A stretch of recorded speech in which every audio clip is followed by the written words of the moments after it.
नमस्कार, मी पंजाब डक्कर. आणि त्याच्यानंतर 6 जुलै 7 आणि 8च्या दरम्यान एकदा पावसाचं वातावरण राहणार आहे. पण सगळ्यात वरून राज्याची कृपा फक्त विदर्भावर जास्त, म्हणजे विदर्भात 6-5-11 जिल्ह्यामध्ये मात्र तिकडल्या भागामध्ये चांगला पाऊस पडणार आहे. म्हणजे हे सांगायचं झालं तर, आणि आपल्या मराठवाड्यामध्ये काय होणार की दररोज वेगवेगळ्या भागात दररोज भाग बदलत पडणार आहे.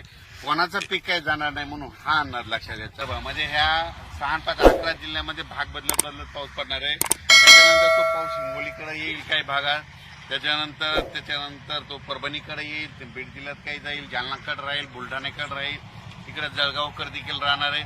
पण राज्यात मात्र सध्यानं 6 तारखेपर्यंत असाच भाग बदलत पाऊस पडणार आहे म्हणून हा अंदाज लक्षात घ्यायचा.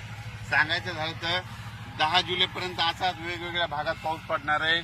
सर्वदूर पडणार नाही म्हणून हे सर्वांनी लक्षात घ्यायचं.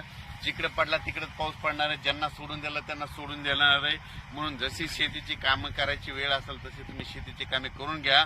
कारण की राज्यात असं सध्या तरी सर्वदूरचं वातावरण नाही, फक्त जास्त वरून राज्याची कृपा मात्र नागपूर, वर्धा, भंडारा, यवतमाळ, त्याच्यानंतर अमरावती, अकोला, बुलढाणा, त्यानंतर जळगाव, त्याच्यानंतर इकडं धुळे, नंदुरबार या भागाकडे जरा वरून राज्याची जास्त कृपा आहे. सध्या तरी पाऊस 10 तारखेपर्यंत त्या पट्ट्यामध्येच पडणार आहे.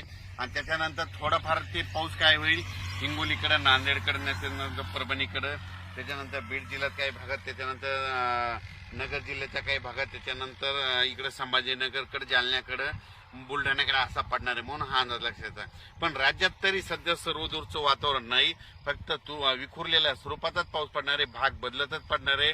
सर्वदूरचा सध्या पाऊस नाही. म्हणून योगायोगाने जशी शेतीची कामे करायची असेल तर तुम्ही शेती